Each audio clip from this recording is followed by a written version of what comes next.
again, everyone. It's me, Madame Macabre, and welcome to a new video. As you all know, we are nearing Halloween, so in the spirit of the season, I decided to do a fun little face cam video. So this Halloween season, I have actually been working at a haunted house as Hexy the Clown. You guys may recognize her from my old I Heard video. Well, guess what? I actually use her as a real scary clown, and she actually does do events, and I'm a clown. Truth's out there.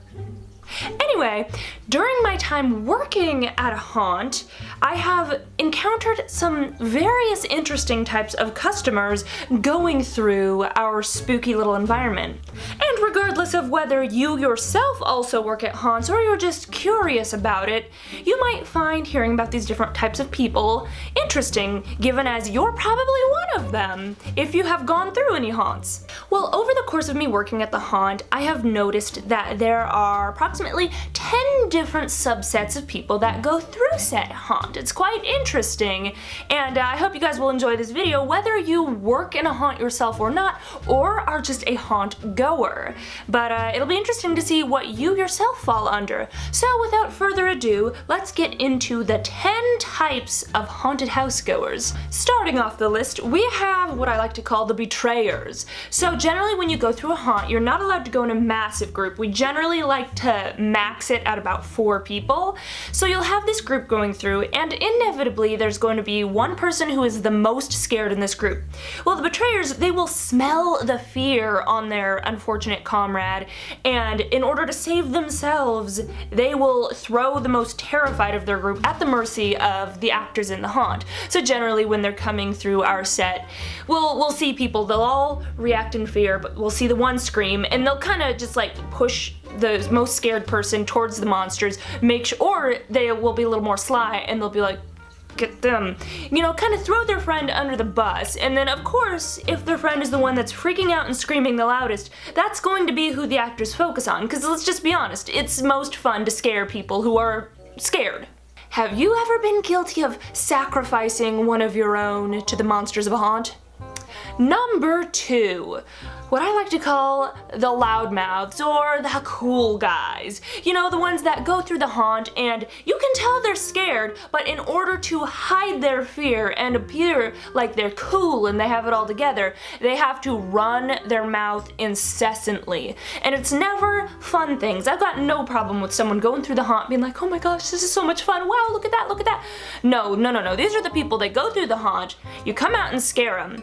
They initially have their little reaction, and then they have to switch it into, you know, I could see you there. That makeup is dumb. Or, my personal favorite, the other night when I was working in a hallway of just a ton of bloody doors, some of them lead places, some of them don't, and I can hide in a bunch of them as my clown, I popped out, scared the crap out of this one guy, and then his immediate response was, ugh, someone must just be on her period.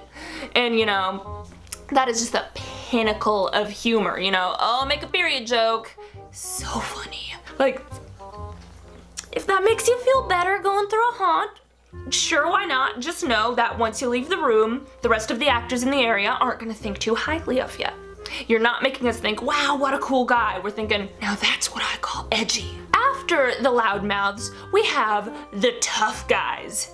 Oh, these ones, they're always, they perplex me. So you go to a haunt, and haunts can range anywhere from $10 to $20 to get into, depending on where you go, sometimes more. You go, you stand in line. Our lines are usually an hour plus. Can be even longer than that depending on the peak hour and the time of the season. We get long lines. You stand in the line, if you're not doing if you do the fast pass, you're paying an extra 20 bucks. So congrats, you're paying like 30 to 40 bucks to go to a haunt if you do the fast pass, or you pay 10 to 20 bucks, you wait in line for over an hour, you finally get up to the haunt, and then once the actors successfully scare you, you get mad. You don't just get mad, you want to fight them. Oh yeah, even I've had this experience. Once again, clown girl in a bloody hallway, pop out, have some guy reel back in fear, and then after his initial reaction of reeling back in fear was to start going, even though I was nowhere near him, like, don't come near me, like he's swinging at me, and I'm like, dude, Way to make someone have to go and break character and go, excuse me, sir, you're not allowed to touch the actors. I'm gonna have to ask you to move along. And then gets all, well, why are you mad? Why are you mad? I scared you. You paid me to scare you. And now your pride is hurt. So you're swinging. And you're also swinging at a lady. I mean, I know not everybody's old-fashioned, but I'm kind of old-fashioned. I don't think you should swing at a lady. Even if, okay, yeah, I scared you. But again, you paid me to scare you. And now you're mad, and now you want to fight. It gets even worse with the guys, because then they really have to get macho, and they want to square up, and it's like, dude, you're in a theatrical production. And at number 4, we have what I call the robots. These, in my personal opinion, are some of the least fun people to have to go through the haunt. I mean, mind you, they're more pleasant than the people who want to fight you, or who want to make wise guy cracks at you, but there's just no fun in trying to scare them.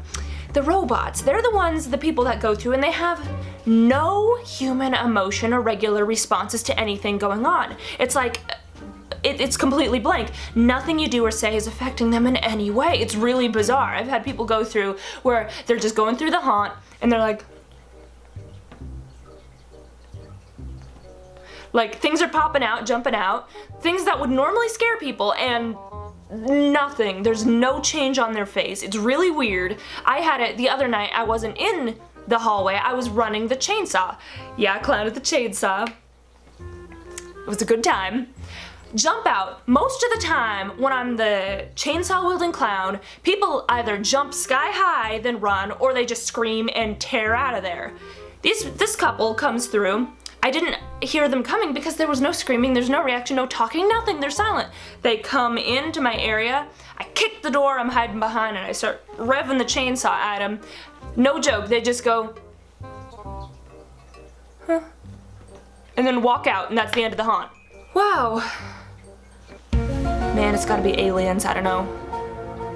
But interesting thing, some of these people who you think like, wow, why did you even come here if you have zero reaction? And you think they're not having fun, they're not reacting to anything. Some of them give the best ratings and reviews.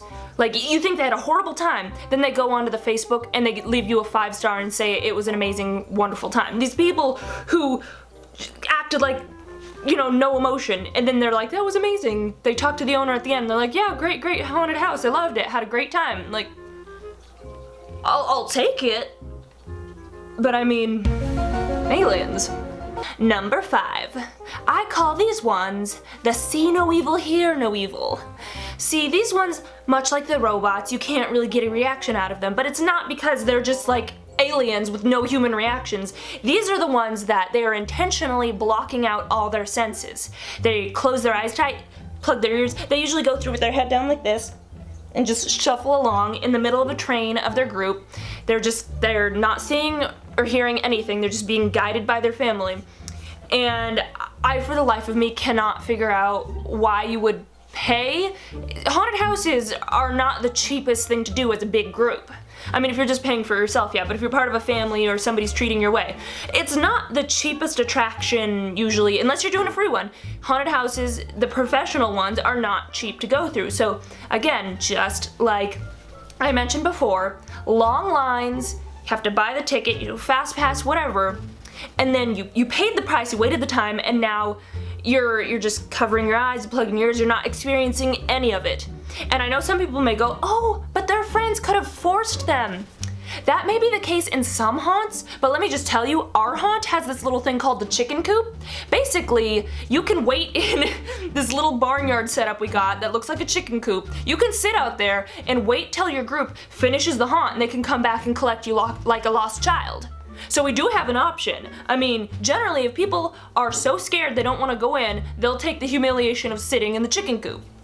But some people will still go through rather than waiting in the chicken coop, which is free, by the way. You don't have to, you can go wait in the chicken coop and you don't have to spend the money. And yeah, you may have to wait in line with your friends, but you still save the money.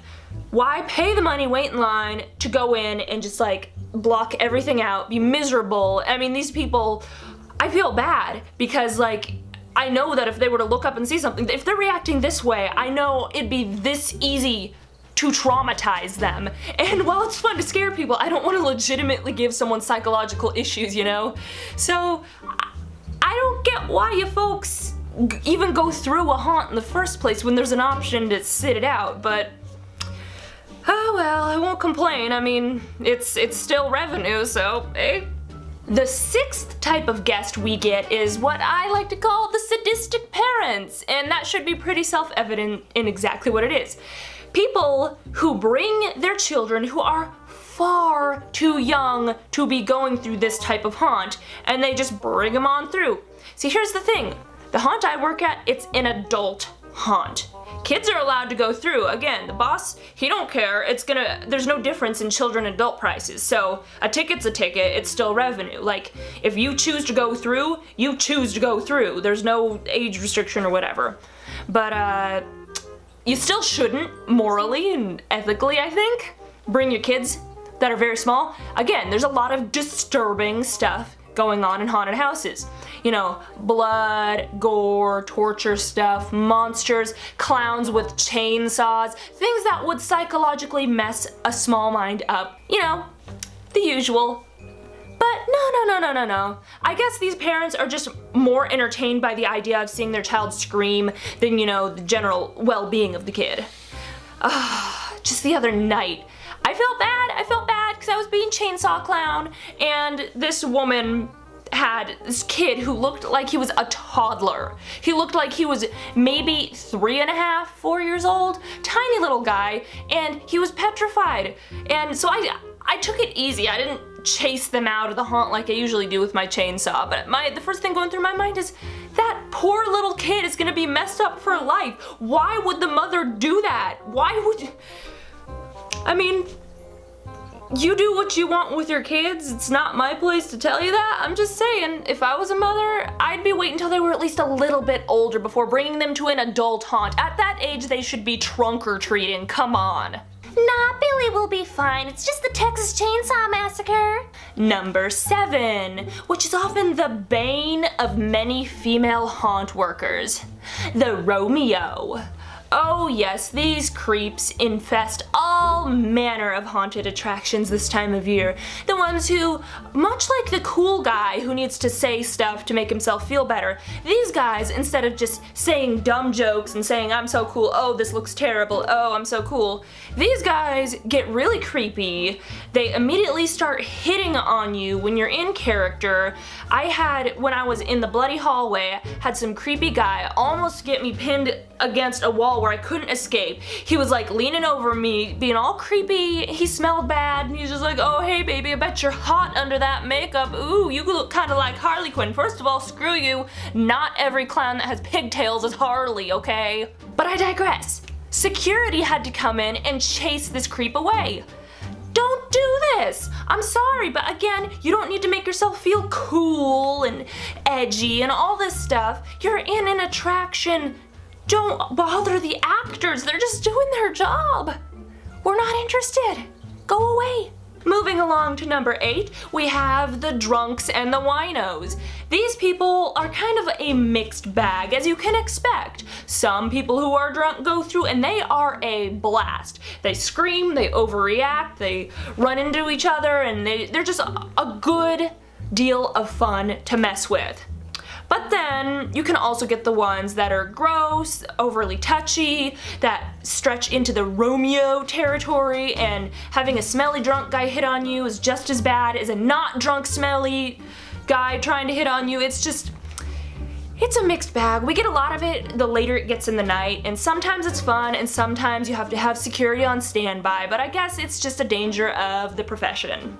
And now at number 9, we have the theater nerds. This is actually where I fall into when I go to haunted houses. These are people who have either worked in haunted houses themselves, or they're really into theater and set design and all that stuff, or movies or whatever. But the people who they go in and they are so overwhelmed by the set and the makeup and the lights and the music and all the design that went into it that they can hardly be scared because they're too busy fangirling or fanboying over the environment. You walk in, oh my god, this looks so cool. What is this made of? Oh, look, did you see that detail? Oh, that's an amazing makeup job. it's nice getting compliments of your workplace and your costume and your makeup and all that, but at the same time, it's like, you're here to be scared. I can be one of these annoying people because I get excited. I go to a haunt and I see ideas and I'm like, that's a really good idea. I wonder if we can implement that next year. But these folks, they can be a good deal of fun though, because while they may not necessarily get super scared, they also are positive and happy, and they're not bothering anyone, but they are definitely there more for just absorbing the environment. And I guess that's okay, because either way, you're there to enjoy your evening in a make-believe world, and whether you want to be scared or just nerd out over set design, that's up to you, because you paid and you're having a good time, and you're not bothering or creeping on anybody, so it's a win-win. And finally, we have, at the end of the list, number 10, my personal favorite, the Team KO. Basically, we have some groups sometimes come through where absolutely every single person in said group is a screamer, as we call them. They're terrified of everything. The whole group gives into mass group hysteria. They're all huddled together. They're all looking around, deranged and terrified. They scream at everything. They give over-the-top reactions to everything. And it's just a blast as actors to have this. It feels so good to jump out, do your scare, and get all 4 people leaping in the air, running into each other, screaming, and just tearing out of your room. It's just a wonderful feeling for a haunt actor. And at the end of the day, even though these people are absolutely terrified and they're scared, they're screaming, I genuinely do think this group of people has the best time out of anyone. Anyway, that is all 10 types of people I can think of that go through haunts. Are you a haunt worker? Have you encountered another subset of people that I missed out on? Have you ever even been to a haunted house before? And if you haven't, has my explaining this to you perhaps made you curious about checking one out yourself? Anyways, that is all the time we have for today. I hope you enjoyed this video, and if you did, please consider leaving a like and subscribing. Also, if you're having trouble finding my videos in your subscription box because YouTube is doing wonderful things as usual, you can also follow my Twitter feed. I always tweet when I post a new video, so you can be sure to get it there, or you can hit the little bell to be on the notification squad. But that is all for now, and I will catch you guys all later. But until then, remember, stay creepy. Thanks for watching, and before you go, here's a special shout out to my patrons who donated $20 or more. Jocelyn Cunningham, Fantasy Writer Cosplay, Dark Nito Taki, Avrok Levgry, Jesse, and Simon Leverdeer Delisle. Thanks so much, you guys. If you're interested in becoming a patron and helping me to keep YouTube creepy, please feel free to check out the link in the card.